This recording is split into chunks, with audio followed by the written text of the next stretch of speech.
How to owner finance real estate is a strategy that lives next to that unicorn in the woods for many investors. But what I continue to find is that they're not that hard to find, as people simply just don't know how to put deals like this together when they do find them.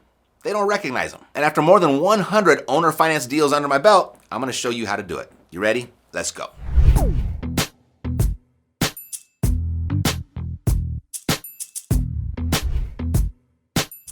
All right, so by the time we're done, you'll know everything that you need to know about buying real estate using owner financing. And at the end, I'm gonna give you my own owner finance contract that I and my students use to put these types of deals together. All right, so let's get started. If you're up for your first or next investment property, at some point, you'll have to get your funds together to complete the purchase. And most people will go to the bank.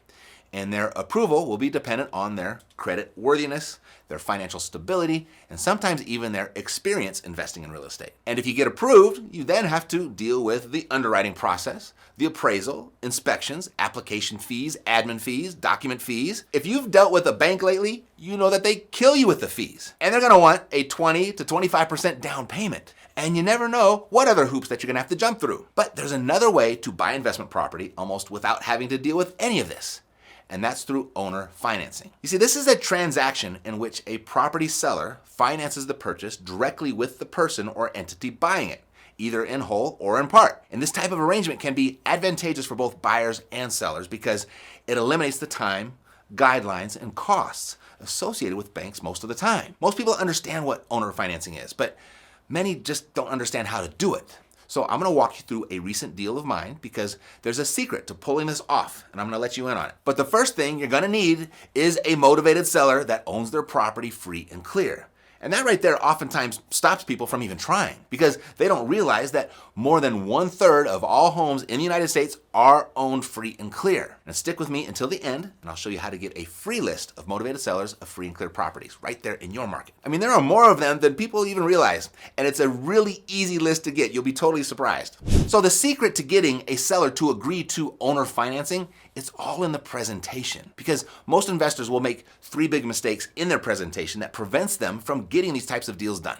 The first one is they just don't ask for it. Either they're afraid to, or they don't know how to put the deal together, or they don't know how they're gonna profit from it if the seller should say yes. Now, the second mistake is that they ask for it way too soon, because most sellers don't even know what owner financing is. And if they do, they're mostly still very focused on getting their price, and they want the cash, or they think they do. And more on that in just a second. Now, the third mistake, the buyer confuses the seller because the buyer doesn't explain it well. Typically, it's because the buyer will use too much jargon, or they'll lose focus on the benefits to the seller, and the seller just kind of zones out. So if you can avoid those 3 mistakes, you're way ahead of the game. And so I'll now share with you my secret of how to pull this all together so you can get more sellers to agree to owner financing with you. And real quick, if you like the idea of making money in real estate using creative strategies like this, let me know by hitting that like button. And if you take your real estate investing seriously, subscribe to the channel and click that little bell icon to get notified when new videos are released. So last week, I visited a lady who inherited a free and clear property. And one of my VAs found her cold calling this list, and I'll show you how to get for your market in just a minute. The property, it belonged to her mom, and she wants to sell it. And one of the questions I always ask is, if I were to buy it, would I have to pay off any mortgages, liens, or judgments for you? I ask that way because I've learned I get better answers from sellers if I offer to pay off their mortgage rather than asking, do you have a mortgage, or how much do you owe on your house? It's subtle, but it's been a difference maker. Anyway, she inherited the property free and clear. So I did some quick and dirty math and had the after repair value right around $325,000. And after subtracting the repairs that she shared with me and then carving out a small little profit for myself, I figured that I needed to get the property in the ballpark of $225,000 to $250,000. Now, after viewing the property, it was pretty much as she explained it over the phone. And when I gave her my number of $225,000, she wasn't too excited about it. And she asked for $275,000. So my reply was this. I was like, I'm not sure, considering the repairs needed, that the market will support that. So let me think about it. But on a side note, I've got a chunk of money sitting on the side and I've been wondering where to put it. May I ask, what do you plan on doing with your proceeds from the sale? And she said she was going to put it in a dividend stock to generate some monthly income from it. And she was a little excited about the idea of it too. And so I asked her, how much of a monthly dividend does an amount like that produce? And she said, conservatively, my financial advisor said I could expect about $800 a month. And then I told her, the reason I'm asking is because I might be able to do better than that for you. Here's what I mean. You see, the price that you're asking for this house, it's a little bit above my risk tolerance right now due to supply costs and the labor shortage at the moment. But if the market allowed me to give you the $275,000, I could give you some money now and the rest later. I mean, so how much of that do you need right now? And she said, I could use $10,000 right now or so. And I asked, great. I mean, that would be more than what your dividend stock is going to pay. So she thought about it for a moment, and then she said she would do it. Now, this was about a 45-minute conversation, lots of small talk and stuff in between, but that's the gist of how this meeting went. And then I was able to work out a 6-month moratorium on the first monthly payment to allow me to get my rehab work done. But the point I want you to get here is, first, I went for the discounted price because that's what sellers understand.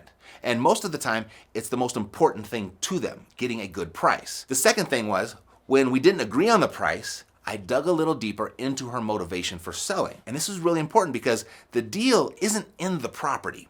It's in the seller's motivation to sell the property. She had a need for monthly income, but didn't want to be a landlord. The owner financing idea solved her need, and I made sure it was a little bit better than what she was going to do with it. Third, I asked in plain and simple English and never used the words owner financing or any other jargon. I didn't do any of that, not even once. By no means is saying owner financing or seller financing a deal breaker, but it's typically easier to understand and less intimidating for sellers by offering to give them some money now and the rest later. I mean, a fifth grader would understand that, and that's kind of what you want. So the plan for this property is to fix it up to rent-ready condition, as opposed to the retail-ready condition I originally budgeted for.